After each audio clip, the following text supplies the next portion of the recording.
پودا لگانا نبی کریم صلی اللہ علیہ وسلم کی سنت ہے۔ میں کوشش کروں گا کہ اس ربیع الاول کے مہینے میں پودا لگا کے ان کی سنت پر عمل کروں۔ رسول اللہ صلی اللہ علیہ وسلم ضرورت مندوں کی ضرورت کو پورا کرتے تھے۔ میں رسول اللہ صلی اللہ علیہ وسلم کی اس سنت کو پورا کرتے ہوئے کسی ضرورت مند کی مالی ضرورت کو پورا کروں گا۔ حضرت محمد صلی اللہ علیہ وسلم جب بھی کھانا کھاتے تو اس میں سے کوئی نقص نہیں نکالتے تھے۔ اب سے میں بھی کوشش کروں گا کہ جب بھی کھانا پکے اگر اس میں کوئی کمی پیشی ہو تو اس میں کوئی شکایت نہیں کروں گا بلکہ اللہ کا شکر کر کے کھا لوں گا۔ میں آپ صلی اللہ علیہ وسلم کی ولادت کے دن 2 شکرانے کے نفل ادا کروں گا۔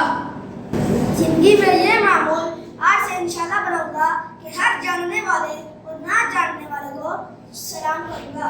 نبی صلی اللہ علیہ وسلم اپنی ولادت کے دن پیر کے دن ایک روزہ رکھتے تھے تو میں بھی روزہ رکھوں گا۔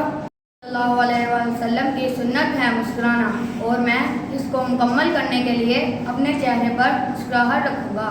میں نبی صلی اللہ علیہ وسلم کی سنت کو اپناتے ہوئے 2 ایسے افراد کے بیچ صلح کرواؤں گا جو آپس میں ناراض ہوں۔ حضور صلی اللہ علیہ وسلم اپنے اہل خانہ کے گھریلو کاموں میں مدد کیا کرتے تھے۔ اس منتھ میں بھی اپنے اہل خانہ کے گھریلو کاموں میں مدد کروں گا۔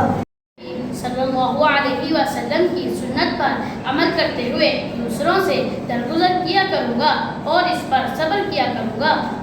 میرے پیارے نبی محمد صلی اللہ علیہ وسلم غریب ہمسائے کا بہت خیال رکھا کرتے تھے۔ میں اس ربیع الاول کے دن انشاءاللہ اپنے غریب بھائی کو کھانا کھلاؤں گا۔